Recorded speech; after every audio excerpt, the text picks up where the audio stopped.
Hi everyone, welcome back. We're going to talk about part 3 of chapter 1 for Chem 104. And in this section what we're going to talk about are significant figures.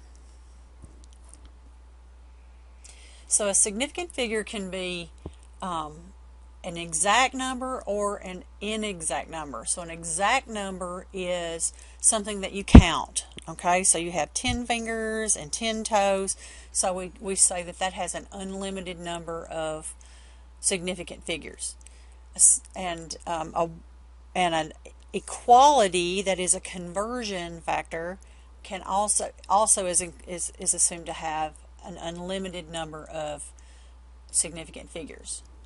It's when we measure things. The things that we measure are going to be in exact numbers. Okay, so we've observed them or we've measured those, and those are going to have a certain amount of uncertainty. They're inexact numbers, and usually the last number reported is that one that we're not totally sure. We had to estimate it, but it is included as a significant figure. So significant figures are those in calculations that really mean something. Okay, so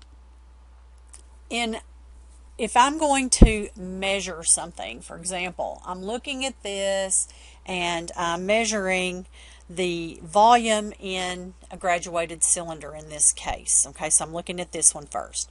And so I look at this and I say, okay, first I say, okay, this is 20, 25, 30. So I'm going up in number. So it went from, I know it's higher than 25, but it's less than 30. Okay, so that's the first thing I notice. It's higher than 25, but less than 30. And so I look at the marks, and there are 5 marks in between these two. So that means that they're 1 each. So this is 26, 27, 28, and 29, and then 30. All right. So the next thing I look at is when I am measuring something that is liquid in glass, it's going to have a shape like this. That's called a meniscus, if you're not familiar with that. And you measure at the bottom part of this. Okay, so this is where you measure. And so when I'm looking at this, I know it was higher than 25, less than 30. Then there's 26, 27. So now I notice that it's higher than 27, but not 28. That tells me what my first number is. So I write 27, okay, and then it's going to be point something. Now, I don't have marks between 27 and 28, so I'm going to have to estimate how far in between those two things I think that is. And I think it's about half. So if I was measuring that, I would say that was 27.5 milliliters, and I've estimated my last decimal place, or my last number. And so the book says they think it was 27.6. So the difference is how I eyeball that. Okay, my eye says, no, I think it's 27.5. Someone else might look at it and say, oh, it's 27.6. That's fine. It's an estimated number. And so if you do things in laboratory, then you're going to do that either by yourself or with someone else, and have to make those decisions. So you're going to have one estimated digit, which is still significant. When we're measuring length, like with a meter stick or a yardstick, we can look at this and we can say, okay, it's bigger than 13, but it's not 14. That gives us our first digit. So 13 point, we've got 10 marks in between the 13 and the 14. So since those are ones place, then these must be tenths, so decimal place. So I'm going to look and see where this comes, okay? And again, I'm going to do my little, it's between these two things. So this is point 1, 2, 3. It's farther than point 3, but not to point 4. So I'm going to put a 3 there. Then I'm going to say, okay, how close do I think it is? Is it closer to the 3 or is it closer to the 4? Well, I think it's closer to the 4. So I think it's a little more than half this time. So I'm going to say it's 13.37. Is there a perfect answer? No, it's estimated. You do the very best you can. But that's why there's some uncertainty, because someone has to make a decision. Does that make sense? All right. So that's how you're estimating that last digit and deciding what the significant figures are. All right, so significant figures are all the digits in the measurement, including that estimated digit, okay? Now, if it's a non-zero number, that is 1, 2, 3, 4, 5, 6, 7, 8, 9, it's always significant. Always significant, okay? That's a non-zero number. Where it gets a little confusing sometimes is when you have zeros, all right? And so I'm going to try to make this as clear as I can, okay? So the numbers here, since they're all numbers, they're all significant. There's 3 numbers in the first number, and there are 6 numbers in this one, so the second one has 6 significant figures. Okay, now let's talk about zeros, because that's where we're kind of going to get into some of these rules. The first rule is a zero counts when it is between 2 non-zero numbers. So since these 2 are in between a 1 and an 8, they are also significant. And this one's between the 9 and the 5, so it's significant. So if I'm going to tell you how many significant figures there are, there's going to be 1, 2, 3, 4, and 1, 2, 3, 4, 5. Okay? They're significant because they're in between 2 numbers. If you have a decimal place, okay, and the 0 is at the end of the number, then it's going to be significant. So these are in a number with a decimal place, and they're at the end of a number. So they're going to be 1, 2, 3, 4, 5 significant figures. In this one, since there's a decimal place, there's going to be 3 significant figures because there was a decimal place there, okay? And it's at the end of the number.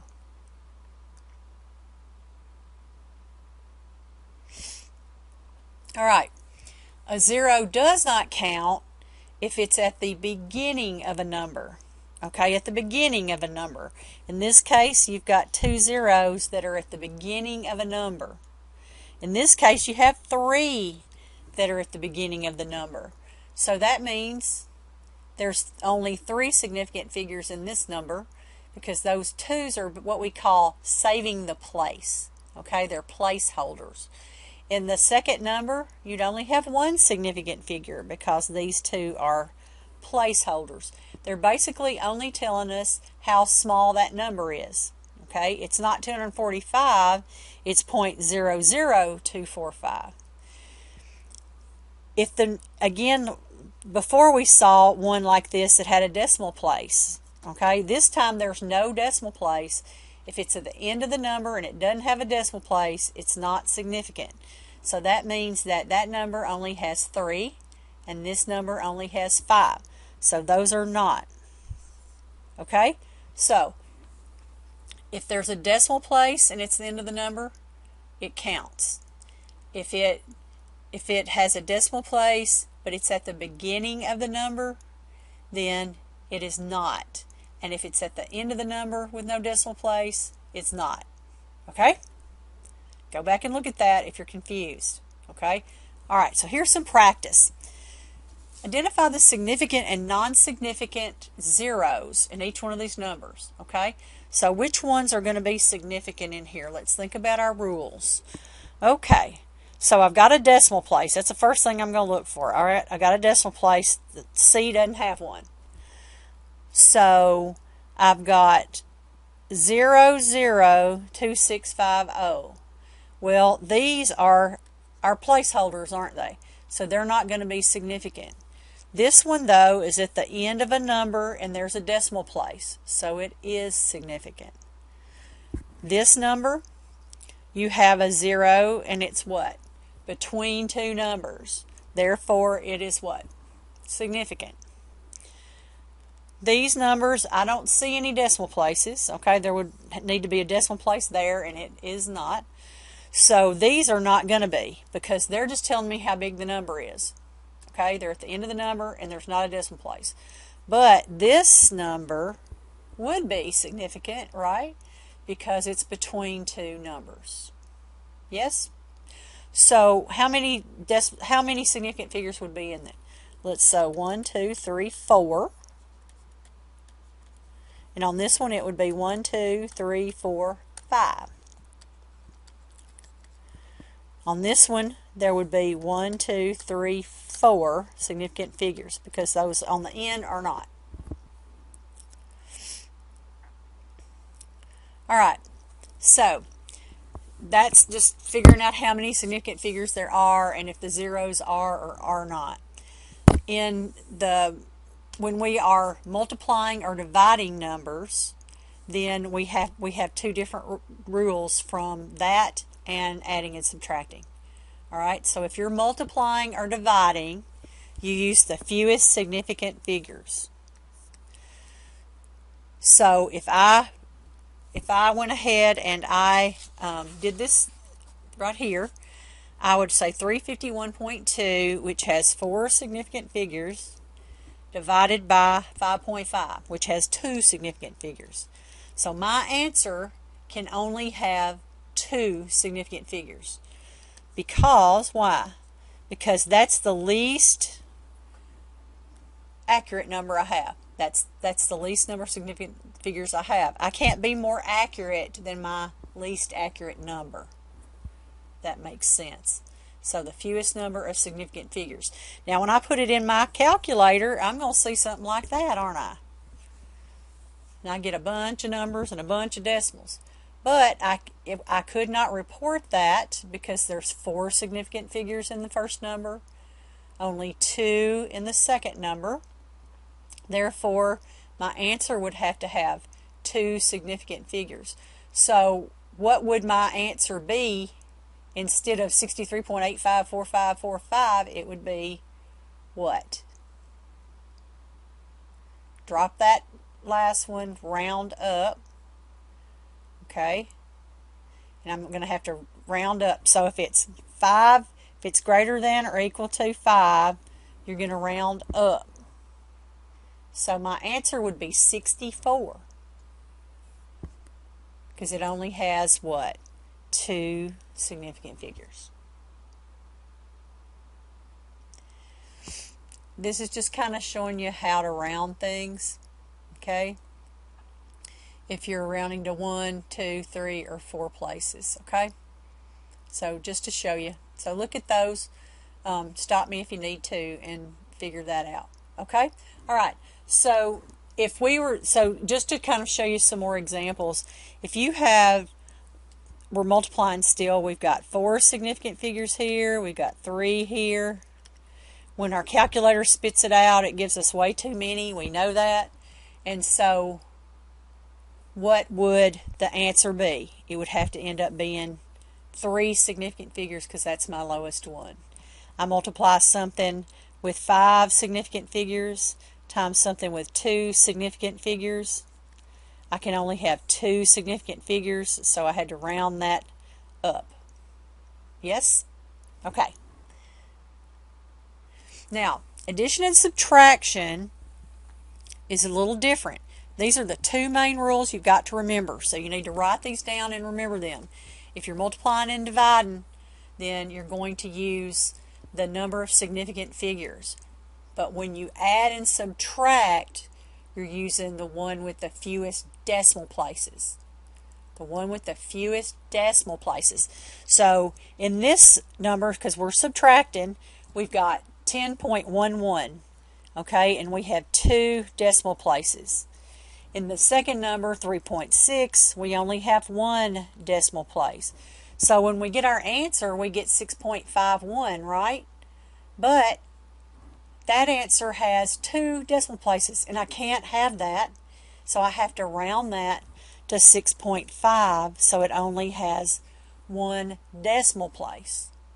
Okay, 1 decimal place. Notice sometimes the decimal place number and the significant figure number would be the same, but it's not always true. Alright, and so here's just a practice for you. Do this without looking at the answer and see if you can round. Now I have another one down there at the bottom. Now, you need to remember when you're doing math that there's something called order of operations. Order of operations. And so when you are doing any kind of calculation or dividing it, you do the things that are in parentheses first. All right? So that means you would say 23.24 minus 6.2. And you would subtract that first, and then you would multiply this, and you're going to divide this one by this one. So another way of writing that would be 23.24 minus 6.2 divided by 15.11 times 231. You're going to do these two things first, okay? So if you have 23.24, that's going to be 17.04 divided by 3,490, okay? And when you divide those, you're going to get 0.00487, okay? And that has, are we going to use significant figures or are we going to use decimal places?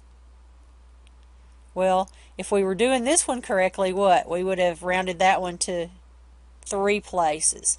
So our answer is going to have 3 places.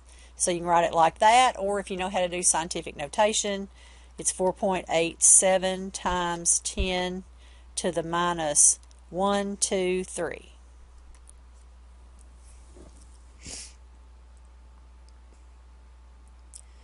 So talking about scientific notation, you're going to see that used quite a bit. And when we do that in scientific notation, the y is the coefficient, and it's going to be one number between 1 and 10, okay? And sometimes you can have 1.03, but there's only one digit to the left of the decimal place when you're doing scientific notation. Then you're going to say times 10 to the x. That's your exponent, okay? And that can be any positive or negative whole number. So the way we do this is if we have 2,500 and we're going to convert that, what we do is we're going to say, okay, I've got 2,500, so this is where the decimal would be. So I'm going to move that 1, 2, 3 places. That way I have only one number there. Okay? For this one, the small number, I'm going to be going to the right when I move my decimal places. Ever how many places I move, I'm going to put that in the x place. So if I move to the left, or if my number was big, that's kind of how I think about it. If my number was big, it's going to be positive.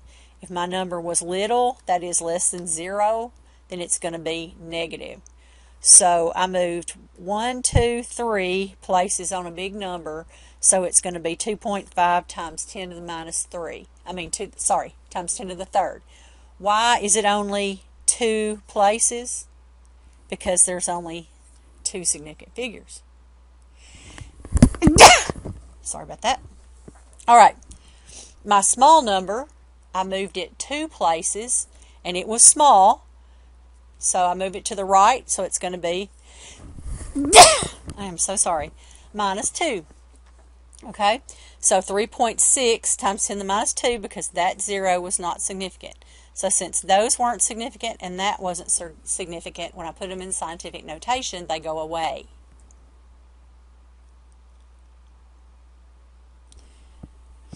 So that's how I put them in scientific notation. If I need to bring them out of scientific notation, all right, I've got 2.800 times 10 to the second. That means that what? That's a big number because it's a positive exponent. So I'm going to need to move my decimal place 1, 2 places. So that means that's going to be 280. But remember, those zeros are past a decimal place, so it's really going to be 280.0.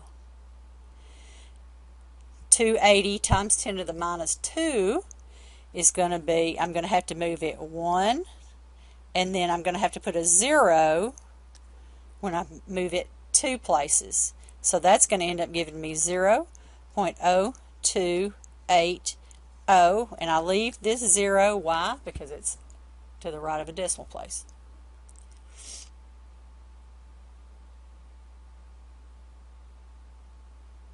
All right, so let's do some practice.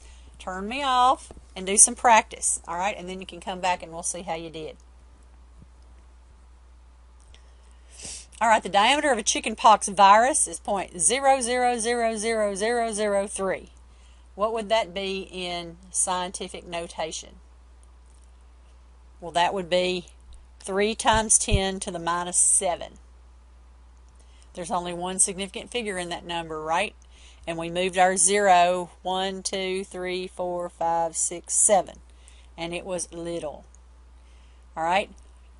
What would this number be to 3 significant figures? We're going to put it in scientific notation. All right? So first, let's say we're going to go 1, 2, 3, 4, 5, 6, 7, 8. Okay, 8. So, and it's going to be a minus 8 exponent because it's a little number, or because you moved it to the right, whichever, to the left, whichever one you want to try to remember. Big positive, little negative. Okay, so it's going to be something times 10 to the minus 8, and it's only going to be in 3 significant figures. So we're going to have to round it so that there's only 3 significant figures. So that means it would be there, right? And so that number is a 0, so that kind of makes it easy. So it's 1.09 times 10 to the minus 8. And that's it for significant figures. Go back and look at this again if you're a little confused, because sometimes people struggle with this a little bit, so that's okay. If you don't understand it the first time, if you hadn't had it in a long time, or you've never seen this before, feel free to go back and figure it out, okay? And as always, if you have questions, please contact me.